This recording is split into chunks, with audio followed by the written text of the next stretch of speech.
Hello everyone. So this is lecture number 2 for magnetic forces.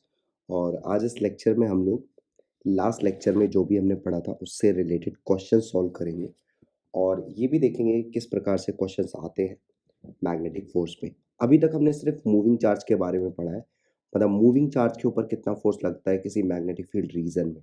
Different different cases ज़रूर पढ़ लिए हैं, लेकिन अभी भी बहुत सारा कुछ बाकी है इस चैप्टर के अंदर। तो स्टार्ट करते हैं क्वेश्चंस के साथ। मैं आपके सामने क्वेश्चन नंबर 1 लिख रहा हूँ। देखिए, एक क्वेश्चन लिख रहा हूँ पहले तो। A beam of protons with velocity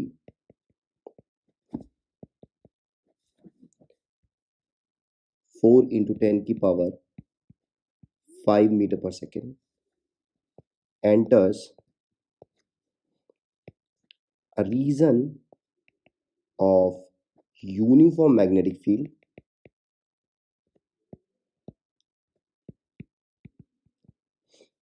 of 0.3 Tesla at an angle of 60 degree to the direction of magnetic field.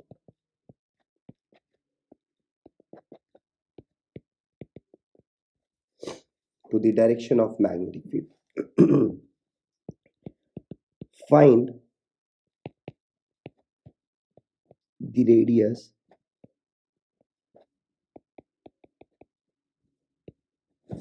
and pitch of helical path। ठीक है, तो आई होप क्वेश्चन समझ गए होंगे आप लोग। बहुत सिंपल सा क्वेश्चन है, सिर्फ फॉर्मूला बेस्ड क्वेश्चन है। तो प्रोटॉन्स की बीम है, ठीक है। तो चार्ज पार्टिकल तो पता चल गया हमें कौन है, क्यू। चार्ज कौन है, प्रोटॉन। वेलोसिटी अपने को प्रोवाइडेड है विच इज 4 इंटू 10 की पावर 5 मीटर पर सेकेंड, इतनी वेलोसिटी है, ठीक है। Magnetic field is also given which is 0.3 Tesla, और यहाँ पे एंगल भी दिया है बी और वी के बीच में, ठीक है, 60 डिग्री। तो अभी इस क्वेश्चन में वी हैव टू फाइंड, एक तो रेडियस फाइंड आउट करना। तो रेडियस का फॉर्मूला मैंने ऑलरेडी बताया आपको, हेलिकल मोशन में M V sine theta upon Q B, ठीक है। तो डायरेक्टली फॉर्मूला लगा देंगे। मास कितना होता है प्रोटॉन का, 1.67 10 की पावर, केजी में लिखेंगे ना हम लोग, इंटू 10 की पावर -27। मैं यहाँ पर कैलकुलेशन वगैरह नहीं करूँगा, बाकी कैलकुलेशन आप कर लेना। Velocity is given which is 4 into 10 की पावर 5 इंटू साइन 60 कितना हो जाएगा, √3/2 अपॉन क्यू। तो चार्ज ऑन प्रोटॉन लिखना होगा यहाँ पे, तो वो होता है 1.6 इंटू 10 की पावर -19, ठीक है, इंटू मैग्नेटिक फील्ड इज 0.3, ठीक है। तो आप इसको सॉल्व करोगे, है ना, so will get the answer 1.2 into 10 की power -2 metre. So this is our final answer, but self solve कर लेना इसे, ठीक है। तो ये रेडियस हो गया हमारा। अभी हमें पिच निकालनी है, so we have also to find pitch. So pitch का भी फॉर्मूला हमें पता है, क्या होता है formula, v cos theta into time period. So v cos theta into time period क्या होता है, 2πm upon Q B, okay. तो यहाँ से सारी वैल्यू सब्सटीट्यूट करनी है सिर्फ, ओके। आपको सारी वैल्यू सब्सटीट्यूट करनी है। v की वैल्यू सब्सटीट्यूट कर दीजिएगा cos 60 की, ठीक है, cos 60 की विच इज़ 1/2। बाकी सारी वैल्यूज आप सब्सटीट्यूट करेंगे तो आपको आंसर मिल जाएगा, ठीक है। मैं यहाँ पे वैल्यू सब्सटीट्यूट नहीं कर रहा हूँ, लेकिन इसका आंसर बता दे रहा हूँ, 4.37 टू 10 की power -2 metre. So this is our answer for this question, ठीक है। तो ये हमारा हो गया एक क्वेश्चन जिसको हमने अभी सॉल्व किया है। Obviously very easy question which is only formula based question. तो अभी आपके साथ ऐसे ही एक और क्वेश्चन आ सकता है, R is equals to M V upon Q B में। मतलब बहुत सिंपल सा क्वेश्चन होगा। जैसे मान लीजिए मैं एक क्वेश्चन ही दूंगा आपको, second question, question number 2, compare the radius of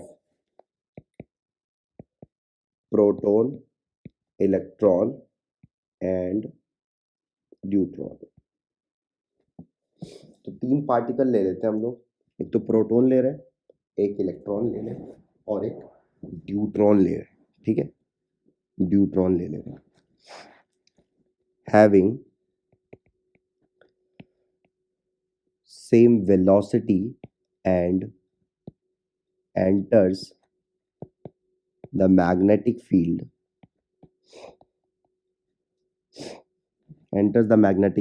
perpendicularly। ठीक है, परपेंडिकुलरली। तो यहाँ पे हमें क्या चीज़ समझ में आ गई है, परपेंडिकुलर अगर एंटर हो रहे हैं तो सर्कुलर मोशन करेंगे, है ना, सर्कुलर मोशन करेंगे। और हमारे पास 3 पार्टिकल है, प्रोटॉन, इलेक्ट्रॉन और न्यूट्रॉन। तो ये 3 पार्टिकल का हमें रेडियस कंपेयर करना है। We know R is equals to M V upon Q B होता है। यहाँ पे हमें v सेम दे रखा है, b सेम दे रखा है। ठीक है, और m और q जो होगा वो अलग अलग होगा। ठीक है, तो हम लोग क्या करेंगे, सबसे पहले प्रोटॉन का निकाल लें।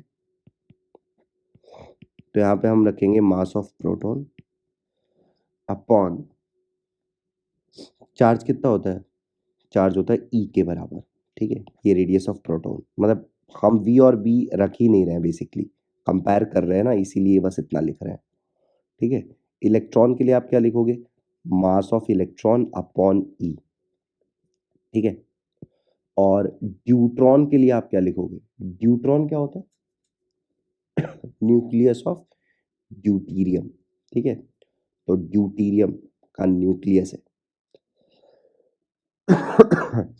तो यहाँ पे क्या करेंगे हम, यहाँ पे हमारे लिए आ जाएगा 2 into mass of proton upon इसका चार्ज रख देते हैं यहाँ पर, और चार्ज होता है ई, न्यूट्रॉन के। ठीक है, अगर हम यहाँ से कंपैरिजन करें तो इसको और इसको आप कंपैरिजन करिए, तो इन दोनों में तो न्यूट्रॉन का रेडियस ज़्यादा हो जाएगा, इलेक्ट्रॉन का सबसे कम इसलिए होगा क्योंकि मास ऑफ इलेक्ट्रॉन बहुत कम होता है। तो अगर मैं रेडियस न्यूट्रॉन के लिए बात करूँ तो सबसे ज़्यादा होगा, और उसके बाद प्रोटॉन का होगा, और सबसे आखिरी में हो जाएगा इलेक्ट्रॉन का रेडियस। ठीक है, तो ये हमारा आंसर हो जाएगा इस क्वेश्चन के लिए। आई होप आपको ये प्रॉब्लम भी समझ में आ चुकी होगी और इसमें कोई डाउट नहीं होगी। चलिए हम आ जाते हैं अपनी नेक्स्ट प्रॉब्लम पर। देखिए, इस तरीके की प्रॉब्लम अभी जो मैंने डिस्कस करी है, इस तरीके की प्रॉब्लम बहुत पूछी जाती है एग्जाम्स में, तो ये बहुत पॉपुलर क्वेश्चन है पेपर का। चलिए नेक्स्ट क्वेश्चन की तरफ।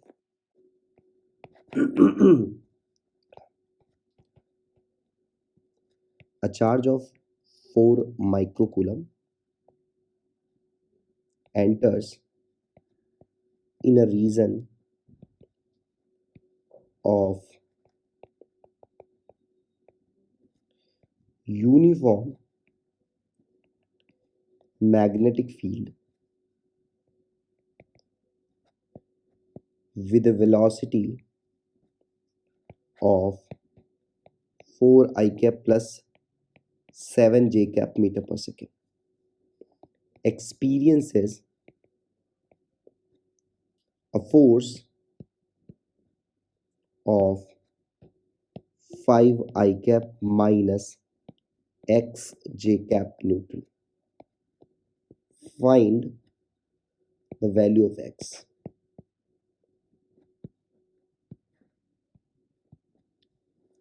ठीक है, तो यहाँ पे हमें x की वैल्यू फाइंड आउट करनी है। अब हम आ जाते हैं सॉल्यूशन की तरफ।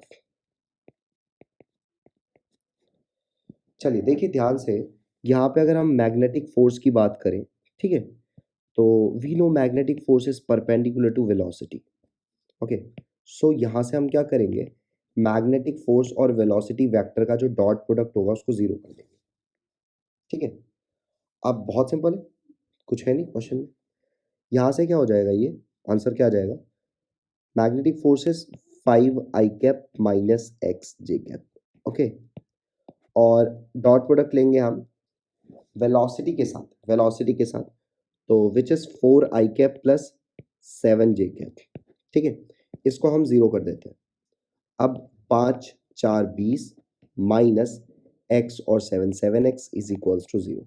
सो यहाँ से जो हमारा आंसर आएगा 7x is equals to 20 means x is equals to 20/7. So this will be our final answer. Okay, I hope ये क्वेश्चन आपको अच्छे से समझ में आ गया होगा और कोई डाउट नहीं होगा। अच्छा, पता है इसी क्वेश्चन में अगर एक्सेलरेशन दिया होता है यहाँ पे, ये चीज फोर्स ना देके एक्सेलरेशन दे देता तो भी सेम काम करते हम लोग, क्योंकि क्योंकि एक्चुअली में एक्सेलरेशन फोर्स की डायरेक्शन में होता है, तो एक्सेलरेशन और वेलोसिटी का डॉट प्रोडक्ट हम 0 कर देते हैं। हाँ, उस केस में भी मैग्नेटिक फोर्स में। बात समझ में आ गई आपको? आई होप कोई डाउट नहीं होगा इसमें, किसी प्रकार की कोई डाउट नहीं आ रही होगी आपको। Okay, very good. अगर कोई डाउट होगी ना तो फिर मुझसे पूछ लेना आप कमेंट सेक्शन में, तो फिर मैं वहां पर आपको इसका आंसर दे दूंगा। Now we will discuss a new topic, that is deflection of charge particle in magnetic field region.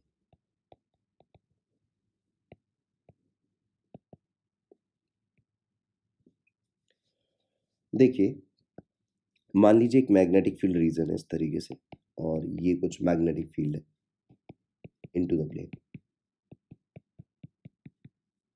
ठीक है। और मानिए कि यहाँ पे देखिए, मैं डिफरेंट पोजीशंस आपको दिखाऊंगा। यहाँ पे सबसे पहले मैंने एक क्यू चार्ज पार्टिकल को, पॉजिटिव क्यू चार्ज पार्टिकल को v वेलोसिटी से एंटर करा दिया, ठीक है। तो फोर्स की डायरेक्शन आप किधर निकालेंगे? इस साइड निकालेंगे, ठीक है। तो उसका मोशन कैसा हो जाएगा? मोशन इसका ऐसा हो जाएगा, ये ऐसे निकल जाएगा। एक चीज आप याद रखिएगा, मैग्नेटिक फील्ड रीजन के अंदर वेलोसिटी चेंज नहीं होती है। अच्छा, एक पॉइंट नोट कर लीजिएगा कहीं पे भी, मैं यहाँ पे नोट करा दे रहा हूँ आपको एक point. In magnetic field reason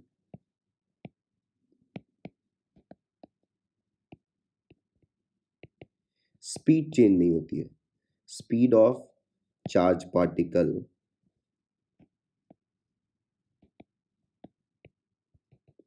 will not change, ठीक है, वो चेंज नहीं होगा। क्यों चेंज नहीं होगा? क्योंकि मैग्नेटिक फील्ड जो होता है वो कोई काम नहीं करता, यू नो दैट ना। Work done by magnetic field क्या होता है? 0 होता है, ठीक। चलिए, तो मैं आपको डिफरेंट ओरिएंटेशन फिर से दिखा रहा हूँ, आप ये बस याद रखेंगे स्पीड चेंज नहीं होगी, ठीक है। तो अब हम लोग ले लेते हैं एक मैग्नेटिक फील्ड रीजन, सबसे पहला केस, वापस से उसी को ड्रॉ करते हैं। ये एक मैग्नेटिक फील्ड रीजन है,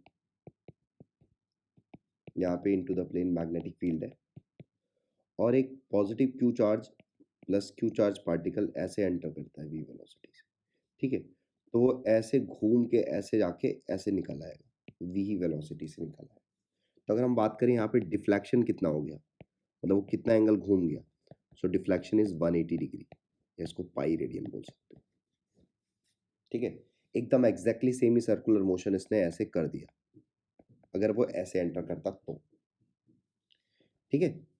इसमें कोई भी डाउट नहीं होगा। अच्छा, डिफ्लेक्शन इतना, अच्छा यहाँ से अगर पूछ लिया जाए, एक चीज और पूछ ली जाए इसी में, A part B part, time spent in magnetic field region, मतलब कितना टाइम स्पेंड किया है चार्ज पार्टिकल ने, ये पूरा हाफ सर्कल घूमने में कितना टाइम लगा है मैग्नेटिक फील्ड रीजन। तो दैट टाइम विल बी, कैसे निकालेंगे हम लोग इसको? हम लोग निकालेंगे theta is equals to omega into T से, ठीक है। क्योंकि देखिए वेलोसिटी वेलोसिटी कांस्टेंट नहीं बोलूंगा मैं, क्योंकि पार्टिकल तो सर्कुलर मोशन कर रहा है, तो वेलोसिटी कांस्टेंट नहीं हो सकती, लेकिन स्पीड कांस्टेंट है। स्पीड कांस्टेंट सर्कुलर मोशन में हम लोग फॉर्मूला लगा सकते हैं, when speed is constant, theta is equals to omega T, ठीक है। तो हमने theta is equals to omega T लगा दिया। तो थीटा तो कितना है? पाई है। Omega, omega is equals to 2 pi into frequency into time. तो यहाँ से टाइम कितना इसने स्पेंड किया है, पाई से पाई कट जाएगा, 1/2f, ठीक है। बात समझिए। और 1/2f को क्या लिख सकते हैं? f को हमने अभी लिखा है आज फ्रीक्वेंसी शायद लास्ट लेक्चर में मैंने बातें की थी फ्रीक्वेंसी की, ठीक है। तो क्या आया था 2πm/qb, आई थिंक यही आया था, ठीक है। तो यहाँ से क्या आ जाएगा qb/4πm, इतना टाइम लग गया उसको, बात समझ में आया आपको? अच्छा मान लीजिए सेकेंड वाले केस में हम लोग नेगेटिव चार्ज पार्टिकल ले लेते हैं, सेम मैग्नेटिक फील्ड रीजन है, मतलब सेम मैग्नेटिक फील्ड रीजन है, और बस यहाँ पर चार्ज पार्टिकल जो हमने पॉजिटिव लिया है उसकी जगह हम नेगेटिव -q चार्ज पार्टिकल ले लें और यही v वेलोसिटी से एंटर करा दें, तो आपकी क्या होगा, आपकी क्या होगा भाई, आपकी देखिए डायरेक्शन ऑफ फोर्स बदल जाएगा। जो डायरेक्शन पहले ऊपर लग रहा था अब वो ऊपर ना लग के नीचे लगेगा, ठीक है। नीचे लगेगा तो ये इस प्रकार से एक सर्कुलर मोशन करके ऐसे v वेलोसिटी से बाहर निकलेगा। बाकी सारी चीज़ें सेम होंगी, बस डायरेक्शन बदल जाएगा, ठीक है। इस तरीके से सर्कुलर मोशन करेगा, ऐसे ऐसे घूमेगा, और पहले वाले केस में ऐसे ऐसे घूम रहा था, समझ में आया? तो ये दोनों अंतर हो जाएगा पॉजिटिव चार्ज पार्टिकल और नेगेटिव चार्ज, मतलब पॉजिटिव चार्ज पार्टिकल के लिए। अच्छा एक चीज़ और, जो राइट हैंड थंब रूल हम यूज़ करते हैं उससे हम पॉजिटिव चार्ज का डायरेक्शन निकालते हैं। नेगेटिव चार्ज है तो जो आपने पॉजिटिव चार्ज के लिए डायरेक्शन निकाली ना उसी को उल्टा कर देना, इस चीज़ को याद रखना आप अच्छे से, ठीक है। चलिए हम आ जाते हैं थर्ड केस पर, और यहाँ पे डिस्कस करते हैं थर्ड केस। देखिए थर्ड केस में हम ऐसे पॉजिटिव चार्ज को एंटर करा रहे हैं, हमारे पास एक +q चार्ज पार्टिकल है जिसको हम ऐसे ऐसे एंटर करा रहे हैं, ये थीटा एंगल पर वर्टिकल से, ठीक है। तो यहाँ पे क्या होगा, यहाँ पे देखिए ऐसे ये सर्कुलर मोशन कैसे करेगा, ऐसे करके ऐसे निकल जाएगा, ऐसे v वेलोसिटी से एंटर कर रहा है तो v वेलोसिटी से निकल भी जाएगा, ठीक है। थीटा, तो ये एंगल अगर थीटा है ना तो हाँ इसका सेंटर जो होगा ना वो यहाँ पे कहीं होगा, क्योंकि इस पर फोर्स कुछ ऐसे लगेगा, ऐसे करके इस डायरेक्शन में फोर्स लगेगा, मैग्नेटिक फोर्स, ठीक है। तो इस तरीके से इसके सेंटर को यहाँ पे बोल देते हैं ओ, ये हो जाएगा इसका रेडियस आर। देखिए ये एंगल कितना हो जाएगा, ये एंगल हो जाएगा थीटा, ठीक है। अब यहाँ पे हमें ये वाला एंगल फाइंड आउट करना है, ये वाला एंगल, ये वाला एंगल जो होगा हमारा एंगल ऑफ डिफ्लेक्शन होगा, तो ये एंगल आ जाएगा 2 थीटा, ठीक है। आप दो तरीके से निकाल सकते हैं, देखिए कैसे कैसे निकाल सकते हैं। एक तो ये वाला एंगल हमें थीटा मालूम है, तो ये वाला एंगल 90 माइनस थीटा हो जाएगा, ये वाला भी एंगल 90 माइनस थीटा हो जाएगा, तो ये वाला एंगल 2 थीटा हो जाएगा, ऐसे निकल जाएगा। एक दूसरा तरीका ये है कि देखिए चार्ज पार्टिकल जो है थीटा पे एंटर करता है, ठीक है। यहाँ पे जब पहुंचा होगा यहाँ पे तो वो थीटा थीटा ऑलरेडी टर्न कर चुका होगा, है ना। थीटा पे एंटर करता है ऐसे करके, जब ऐसे घूमा तो इतना तो एंगल कवर कर गया ना, ये एंगल थीटा रहा होगा, ये एंगल ये कवर कर चुका है ऑलरेडी। फिर यहां से जब ये यहां गया तो इसने और थीटा कवर कर लिया, तो बेसिकली 2 थीटा घूमा है, तो यहाँ पे डिफ्लेक्शन कितना हो जाएगा 2 थीटा, ठीक है। और अगर टाइम स्पेंड निकालना होगा तो टाइम स्पेंड हम लोग कैसे निकाल लेंगे, यहाँ पे हम लोग यहाँ लगाएंगे 2 theta is equals to omega into T. तो टाइम कितना स्पेंड किया इसने 2 थीटा अपॉन ओमेगा, ओमेगा आप निकाल लीजिएगा, ये हमारा इसके लिए आंसर हो जाएगा।